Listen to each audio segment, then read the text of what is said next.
এটা নাকি বলা যায় না। সায়েল মানে অন্যের কাছে চাওয়া, কিন্তু নবী বংশ আর নবীর জন্য অন্যের কাছে হাত পাতা আল্লাহ হারাম করে দিয়েছেন। সুবহানাল্লাহ বলেন। হযরত জুনায়েদ বাগদাদী রহমতুল্লাহ আলাইহি, জুনায়েদ কুস্তিগীর ছিলেন, কে খুব কুস্তি করতেন? জুনায়েদ না? আমার তো তাই মনে হচ্ছে, অনেকদিন তো পড়িনি। তো জুনায়েদ বাগদাদী উনি একজন কুস্তিগীর ছিলেন। এখন অভাবের তাড়নায় ওনার সংসার চলছে না। নবী বংশের মানুষ যারা হবেন ওরা কখনো মানুষের কাছে চাইতে পারবেন না। যাকাতের মাল নবী বংশের মানুষের জন্য আল্লাহ হারাম করে দিয়েছেন। নবী বংশের মানুষ না খেয়ে মরবে, তবুও ভিক্ষা করতে পারবেন না। না খেয়ে মরবেন, তবুও যাকাত নিতে পারবেন না। নবী বংশের জন্য এটা স্পেশাল করে আল্লাহ দিয়েছেন। এখন তখনকার দিনে রাজায় রাজা যুদ্ধ হতো, তো যুদ্ধ ঘোষণা হয়েছে রাজদরবারের একজন কুস্তিগীর থাকবে, আর দেশের কোনো কুস্তিগীর এসে লড়াই করে হারাতে হবে। তো জুনায়েদ বাগদাদী এসছেন, কয়েকদিন তার খাওয়া হয় না, শারীরিক অবস্থা খুব খারাপ, প্রচণ্ড দুর্বল, রোগাক্রান্ত দেহ নিয়ে উনি কুস্তি করতে এসছেন। সবাই জুনায়েদকে খুব তুচ্ছ-তাচ্ছিল্য করেছে, খুব তুচ্ছ-তাচ্ছিল্য করেছে। তোমার এই দেহ পেটে পিঠে চামড়া জড়িয়ে যাচ্ছে, আর তুমি রাজদরবারের কুস্তিগিরির সঙ্গে লড়াই করবে? দেখা যাক। যথারীতি দুইজন কুস্তিগির ময়দানের হাজার হাজার মানুষের সামনে দুইজন দাঁড়িয়ে গেছে, আর এখান থেকে এনারা দুইজন যা কথাবার্তা বলছেন দূরের লোক আবার শুনতে পাচ্ছেন না। জুনায়েদ বাগদাদী এসে বলছেন, আসলে আমি না আপনার সঙ্গে যুদ্ধ করে পারবো না, আমার গায়ে সে শক্তি নেই, শক্তি সামর্থ্য আমি খুব দুর্বল। তো আমি এই যুদ্ধের চ্যালেঞ্জ নিয়েছি অন্য কারণে। বলছেন কেন? তো বলছে, দেখুন আসলে আমি রাসূলুল্লাহর বংশধর,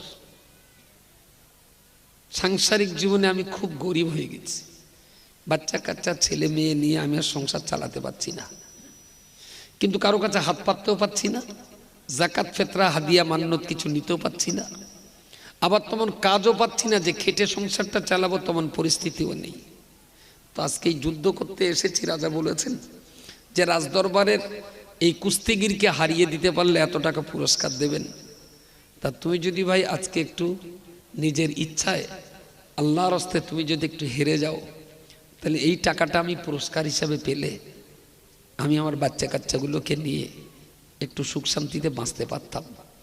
তুমি জিতে গেলে তো তোমার কোনো লাভ হবে না ভাই। রাজামশাই রাজদরবারে তুমি থাকো, তুমি জিতলেও যা পাবে, হারলেও তাই পাবে। তবে তুমি যদি না জিতে আজকে হেরে যাও, তাহলে আমি কিছু পাবো, তুমি কিন্তু জিতে বাড়তি কিছু পাবে না।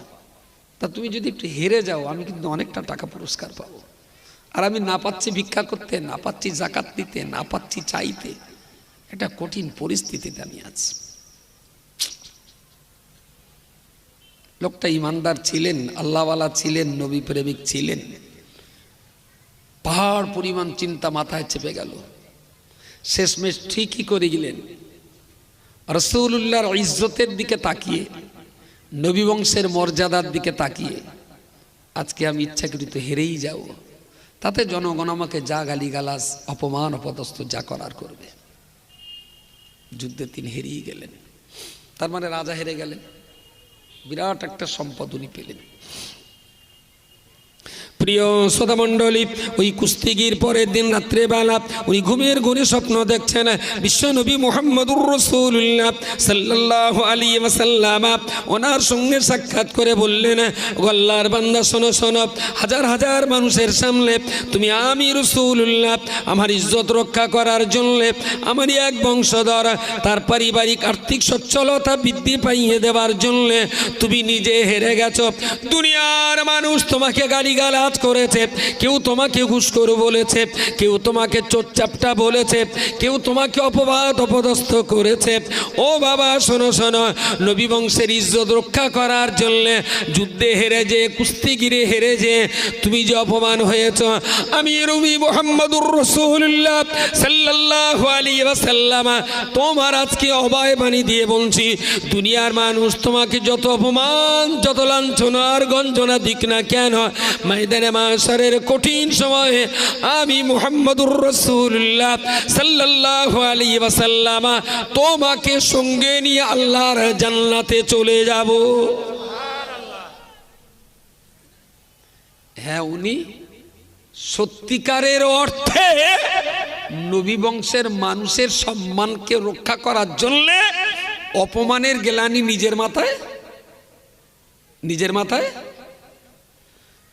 500 টাকা কম দিলি যারা টাকা ফেলে দে বলে ছেলের কাপনের কাপড় কিনে নিস, এই ভিখারিরা কোনোদিন নবী বংশ হতে পারে না। নবী বংশের মানুষ কখনো হাত পেতে চাইতে পারেন, এটা সম্ভব নয়। নবীর বংশের জন্য কঠিন আরাম। নবী বংশের মানুষ কখনো যাকাত নেবেন না, কখনো হাত পেতে নেবেন না। প্রিয় শ্রোতা মণ্ডলী, আমি আবার ঘুরিয়ে বলতে পারি, আমাদের দেশের মানুষেরা আমরা যদি বলি এটা কার চাকর না ওটা আব্দুর রহমানের চাকর, এটা কার চাকর না ওটা গোলাম রহমানের চাকর, এটা কার চাকর না ওটা মহিউদ্দিনের চাকর, কিন্তু কেউ যদি কোনো বাড়ির চাকর হয় সুনিশ্চিতভাবে ওই চাকরের সঙ্গে কেউ তো মেয়ের বিয়ে দিতে চায় না। কিন্তু যদি একবার ওই মেয়েটার বাপকে বলা হয় তোমার মেয়েকে কি বিয়ে দেবে, আমার একটা ছেলে আছে, বলে ছেলে কি কাজ করে, আমি বললাম মালঞ্চ ব্যবসা করে, তা বললো হবে না। আমি বললাম কিরাম ছেলেকে আপনি জামাই করবেন, তা বলে অন্তত সরকারের একটা চাকরি যদি পায়। আজকালকে দেখবেন যে ছেলে পড়াবে কোথায়, তাহলে নর্থ বেঙ্গল। আমি বললাম হাই স্কুলে দাও, তাহলে হাই স্কুলে না, পড়াশোনা ভালো না, সেই জন্য আমি সাউথ বেঙ্গলে দিয়েছি। তাহলে পড়ানোর সময় পড়াচ্ছে সব বেসরকারি বড় বড় স্কুলে, এবারে চাকরি পাওয়ার সময় ভাই তা চল ওখানে চাকরি কর যেখানে ছেলে পড়িল, বলে ওখানে মাল কম, সরকারি চাকরি করতে হবে। বুঝতে পারেন আমার কথা কি মাথায় যাচ্ছে? ছেলে যত ভালো ব্যবসায়ী করুক না কেন, মেয়ের বাপের মন পোষাবে না। শুধু যদি একবার শোনে যে ছেলে চাকরি করে, মেয়ের বাপ তুমি করে নাচবে। চাকরি করে মানে তোমার বাপ তো হয় সেন্ট্রাল গভর্নমেন্টের না স্টেট গভর্নমেন্টের চাকর। চাকরি করে মানে চাকর তো। তাহলে এই সমস্ত সরকারের চাকর হয়ে কেউ বাঁচতে পারলে তারে সবাই মেয়ে দেয়, চাকরের সবাই মেয়ে দেয়। চাকরি করে যে বিরাট ব্যাপার। আরে ভাই এইসব সার পোকা তেলা পোকা উই পোকার চাকর হলি তারে জামাই করার যদি এত লোভ হয়, তাহলে আল্লাহর কোনো বান্দার যদি সত্যিকারের অর্থে আল্লাহর চাকর হয়, তাহলে তার দাম বাড়বে কত গোনা যাবে? প্রিয় শ্রোতা মণ্ডলী, আল্লাহ পাকের সঙ্গে আমাদের সম্পর্ক তো একটাই, তিনি আমাদের মাহবুদ, আমরা তার আবিদ। তিনি আমাদের মাখলুক, আমরা হলাম তার মখলুক। তিনি হলেন রাজ্জাক, আমরা তার রুজিকে বেঁচে থাকি। তিনি হলেন চিরঞ্জীবী, আমরা ক্ষণস্থায়ী। ও বান্দা মনে রাখতে হবে আল্লাহ পাকের সঙ্গে আমাদের বিশেষ সম্পর্ক। আল্লাহ হলেন আমাদের মাহবুদ, আমরা হলাম তার আবিদ। এই আবিদ আর মাহবুদের সঙ্গে সম্পর্ক বজায় থাকে যে বিষয়টাকে কেন্দ্র করে, ওই বিষয়টার নামই হলো ইবাদত। আবিদ, ইবাদত, মাহবুদ। মাহবুদ মানে যার ইবাদত করা হয়, আবেদ মানে যারা ইবাদত করে। ইবাদত মানে আবেদ বান্দা যে কাজটা করে মাহবুদকে সন্তুষ্ট করেন তাকে বলা হয় ইবাদত। মাথায় যাচ্ছে? কেলা যাচ্ছে? কলেজে বসে এই ক্লাসে বসে এইসবগুলো হুজুর একবার চক ডাস্টারটা লিখে দেবে, তাও আবার পারবো না, ফের ডাস্টারের উল্টো পিঠ দিয়ে পিঠে একটা বাড়ি দেবে, তাও হবে না, আবার কান ধরে উদ্বোস করতে হবে, আজকে হবে না কালকে হবে, তারপরে ওই জিনিসগুলো মাথায় ঢোকে। আর এই চটে বসে আমি একবারে বলবো আর আপনি অমনি মুখস্থ করে ফেলবেন, যতই মাথা নাড়েন আমার বিশ্বাস হয় না। কিন্তু না বললি তো পাবলিক শুনবে না, সেই জন্য বুঝতে পারতেছি দুধ যা দিচ্ছি ঝুড়িতে ধরে রেখতে, তবুও দিতে হচ্ছে, কিছু করার নেই। ওয়াজ বুঝতে গেলেও মিনিমাম কোয়ালিটির একটা এডুকেশন জরুরি। মিনিমাম শিক্ষাটা না থাকলে ওয়াজের নাড়ি সিঁড়ি খুঁজে পাবে না। প্রিয় নবী মুহাম্মদুর রাসূলুল্লাহ সাল্লাল্লাহু আলাইহি ওয়াসাল্লাম হাদিস শরীফের ভিতরে এসেছে, রাসূলুল্লাহ নিজেই বলেছেন, আল্লাহুম্মা আহয়িনি মিসকিনান, আল্লাহ তুমি আমাকে দুনিয়াতে এত গরীব এত মিসকিন করে বাঁচিয়ে রাখো, ওয়া আমিতনি মিসকিনান, আল্লাহ দুনিয়াতে তুমি আমাকে মিসকিন হালাতে মৃত্যু দান করো, ওয়াহশুরনি ফি জুমারাতিল মাসাকিন, ময়দানে মাশারের কঠিন সময়ে আল্লাহ গরীব মিসকিন মানুষ দিগের সঙ্গে আমি রাসূলুল্লাহ আমার হাসর করাবেন। জোরে বলুন সুবহানাল্লাহ। আল্লাহ মিসকিন হালাতে বাঁচাও, মিসকিন হালাতে মৃত্যু দাও, আর মিসকিনদের সঙ্গে হাসর করাও। আল্লাহ আমাকে মিসকিন করে রাখো। নবী নিজে বললেন আমাকে মিসকিন করে রাখো।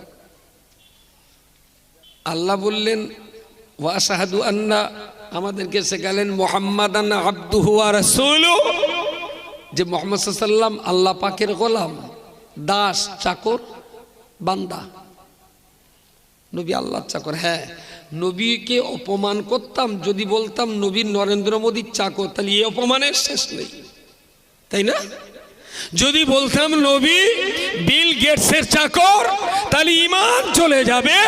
আর আমি যত সময় পর্যন্ত নবীকে আল্লাহর শ্রেষ্ঠতম চাকর, বান্দা, দাস, গোলাম না বলবো, আরে ততক্ষণ তো আমি মুসলমানটাই হতে পারি না। মুসলমান হতে গেলে নবীকে তো আল্লাহর চাকর তো বলতেই হবে। আমার দোষ একটু বাংলায় বলি, তাই সারা জীবন তো বলে এসেছেন হযরত মুহাম্মদ সাল্লাল্লাহু আলাইহি ওয়াসাল্লাম আল্লাহ পাকের বান্দা, বলেছেন তো নাকি? সেই বান্দাটা ফার্সি ভাষা, ইংরেজিতে সার্ভেন্ট, আরবিতে গোলাম, বাংলায় তো চাকর বলি আমরা। এতে নাকি আমার ইমান টিমান সব গিয়ে আমি নাকি বেঈমান কাফের টাফের হয়ে গেছি। আজীব তামাশা।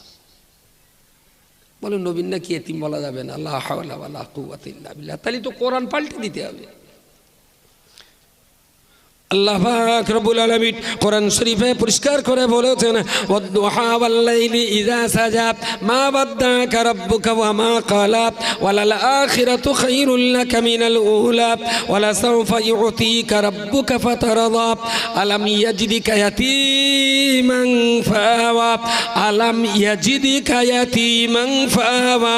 ও নবী মুহাম্মদ সাল্লাল্লাহু আলাইহি ওয়াসাল্লাম, আলাম ইয়াজিদিকা, আমি কি আপনাকে পাইনি ইয়াতীমান ইয়াতীমান ইয়াতীমান, আমি আল্লাহ পাক রব্বুল আলামিন আপনাকে তো এতিম অবস্থায় গ্রহণ করেছিলাম।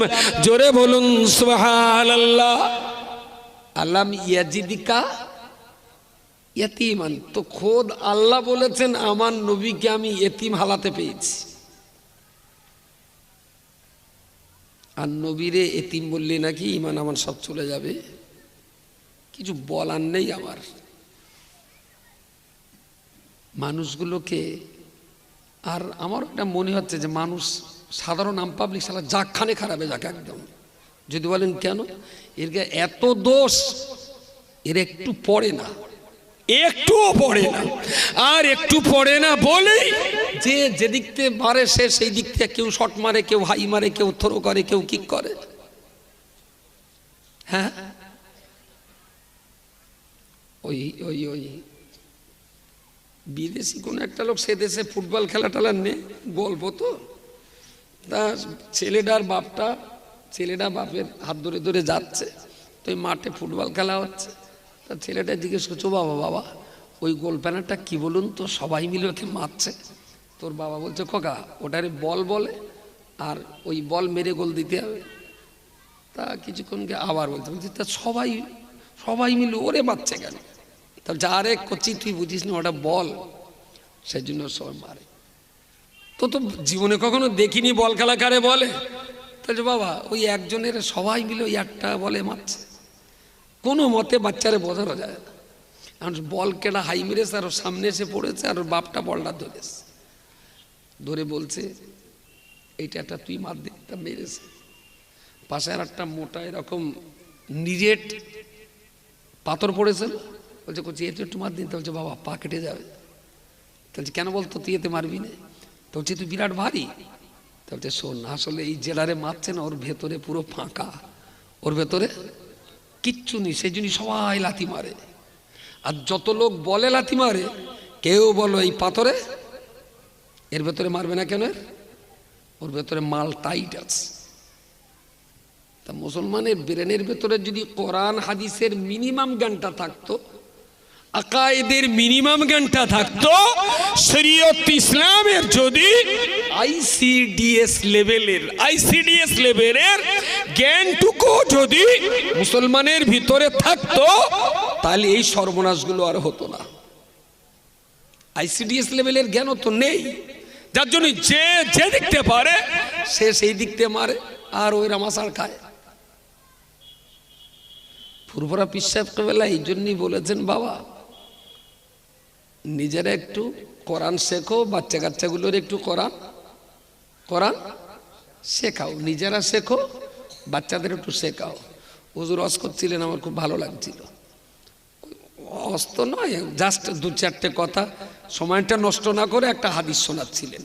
কি না, কেউ যদি এশার নামাজ জামাতে আদায় করেন, আলহামদুলিল্লাহ, অর্ধেক রাতের নফল নামাজের সওয়াব আল্লাহ আমল নামায় লিখে দেবেন, সুবহানাল্লাহ।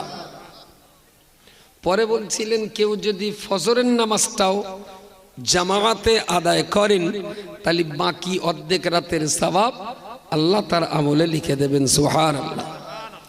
এখন এই জামাতে নামাজ পড়লে এত বরকত, এখন এই জামাতে নামাজ পড়তে যাচ্ছি আমি, কিন্তু কোরআন শরীফ পড়তে পারি না। হয়াকার মো দয়কার আলহামদুলিল্লাহ রাব্বিল আলামিন, এ তো কি অর্ধেক রাতের নফল ইবাদতের সওয়াব হবে? জামাত নিঃসন্দেহে এটা নবীর হাদিস, অস্বীকার করার কোনো জায়গা নেই। কিন্তু জামাতের প্রতি নবীর যে হাদিস রয়েছে, তার চাইতে 70 গুণ আরো বেশি গুরুত্ব দিয়ে রাসূল বলেছেন, তোমরা কোরআন তেলাওয়াত করো। কোরআন তেলাওয়াতের প্রতি রাসূলুল্লাহর হুকুম পরামর্শ অনেক বেশি।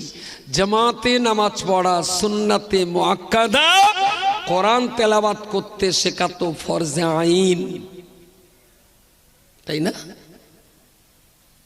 জামাতের ওই সওয়াবটা নিতে গেলে ফরজে আইন কোরআনটা সুন্দরভাবে শিক্ষাটা আমার জন্য খুবই জরুরি। আলহামদুলিল্লাহ, যারা সুন্দর কোরআন পড়তে জানেন, নিঃসন্দেহে তারা 4 রাকাত বা জামাত নামাজ পড়ার কারণে অর্ধেক রাতের নফল ইবাদতের সওয়াব আল্লাহ তাদের আমলে দিয়ে দেবে। আল্লাহ শাহী দরবারতে সওয়াবের তো কোনো অভাব নেই, কিন্তু যদি কোরআনটা ঠিকঠাক না পড়তে পারি, সব বেকার হয়ে যাবে। কোরআন শুদ্ধভাবে না পড়তে পারলে জিন্দেগির এক ওয়াক্ত তো দূরের কথা, একটা সেজদাও আল্লাহর কাছে পৌঁছাবে কিনা সন্দেহ আছে। সেজদায় মাথা দিয়ে পড়তে হয় সুবহানা রাব্বিয়াল আলা, সুবহানা রাব্বিয়াল আলা, সুবহানা রাব্বিয়াল আলা। তো আকসার ক্ষেত্রে যা পড়ে সুবহানা রাব্বিয়াল আলা, সুবহা, সেটা আকসার পড়ে সুবহানাল্লাহ। আমি বললি না, আর বলবেন ও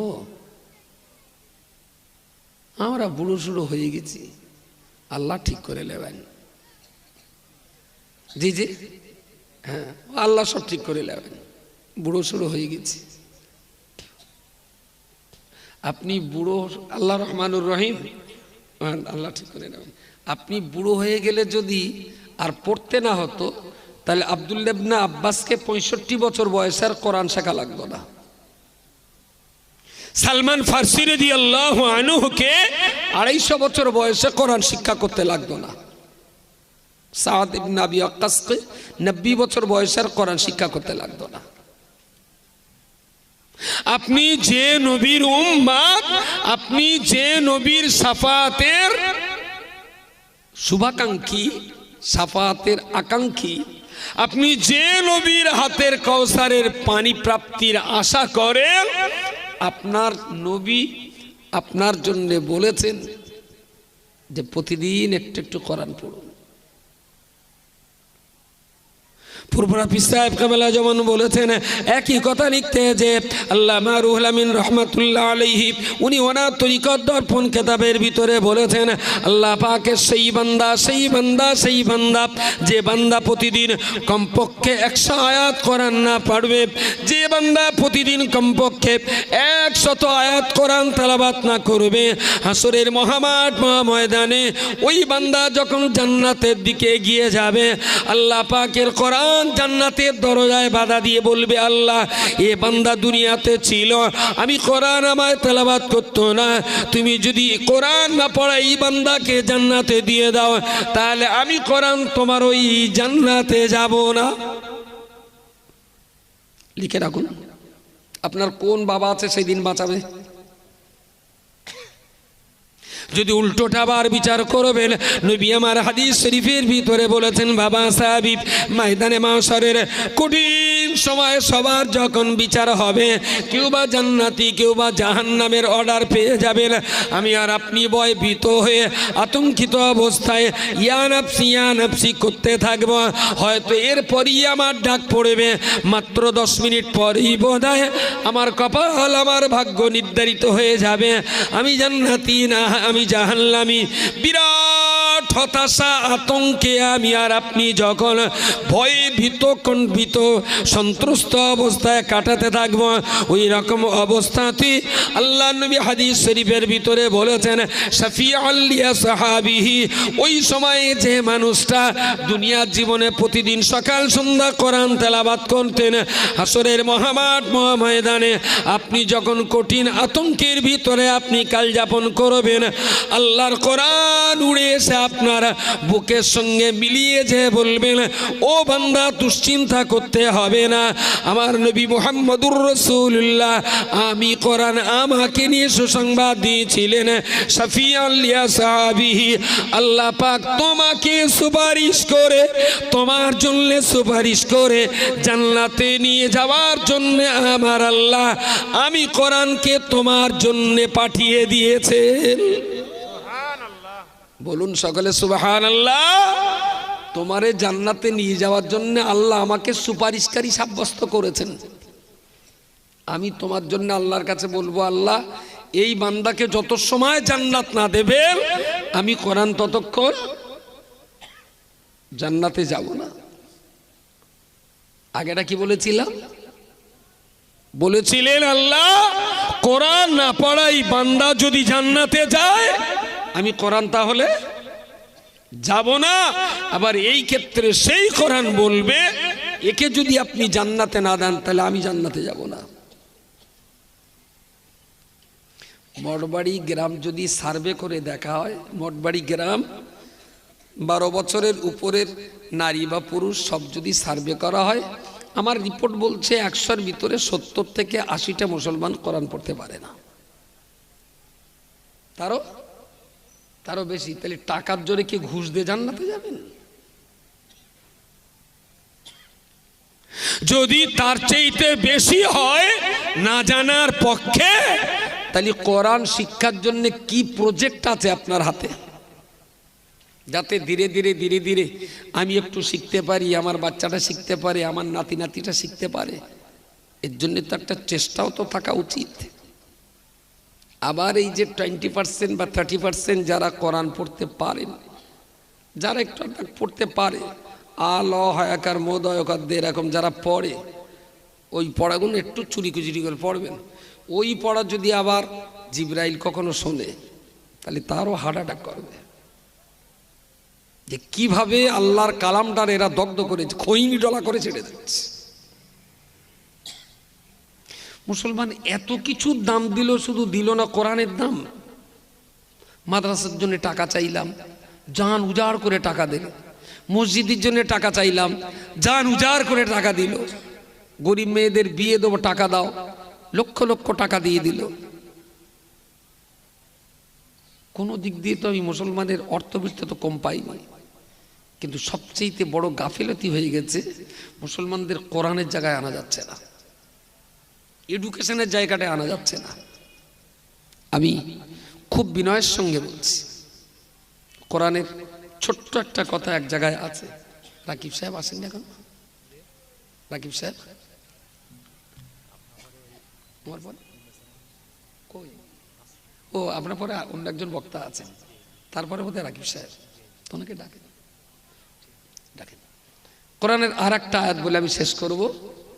রব্বুল আলামিন আল্লাহ বলেছেন, কু আনফুসাকুম ওয়া আহলিকুম নার। এই আয়াতটা ধর্মসভার মজলিসে এত পরিমাণ ব্যবহার হয়েছে এই আয়াতটা, যে যারা একটু খেয়াল করে শোনে, আলহামদুলিল্লাহ সবারই এটা মুখস্থ হওয়ার কথা। কু আনফুসাকুম ওয়া আহলিকুম নার। আল্লাহ বলেছেন, বান্দা তুমি নিজে বাঁচো এবং তোমার প্রতিবেশী, আল আহাল পরিবার পরিজন, তোমার দেশবাসী গ্রামবাসী, ধীরে ধীরে তাদেরকেও বাঁচাও। যদি এই আয়াতটা একটু অ্যানালিসিস করা যায়, তাহলে নিজে বাঁচা, অপরকে বাঁচানো। তাহলে আমি নামাজ পড়লাম, তার মানে আমি 100% মুসলমান না। আমার ছেলেকে নামাজ পড়ালাম, আমি পড়লাম 50 আর আমার ছেলেকে পড়ালাম, এতে 50, দুই মিলে 100। নিজে নামাজি, তার মানে আমি অর্ধেকটা মুসলমান, আর অন্য বেনামাজিকে নামাজ পড়ালাম, এইবারে আমি কমপ্লিট মুসলমান। বুঝতে কি কঠিন হলো নাকি ভাই? একটা মশারি চারিদিকটা টানিয়ে দিলাম সুন্দর করে, এখন এই মশারিটা 1000 টাকা দাম, 1000 টাকা দাম। এখন মশারির ভেতরে শুয়ে 500 টাকা পরিমাণ মশারি আমি উল্টে দিছি, 500 টাকা পরিমাণ মশারি। এখন ওর ভেতরে যা মশা ঢুকবে, 500 টাকার মতন ঢুকবে না 1000 টাকার মতন? কেন আবার বেশি ঢুকবে কেন? আমি তো 1000 টাকা মশারির দাম অর্ধেকটা মশা করে রেখেছি। তাহলে যদি ঘরে 10টা মশা থাকে, তাহলে 5টা ঢোকা উচিত, ওদেরও তো মুস্তাল করা উচিত। যে মশারির দাম 50 টাকা, 1000 টাকা, ও দেশও তো 500 টাকা, তাহলে আমরা 10টা মশা আছি, 5টা ঢুকি, 5টা বাইরে থাকি।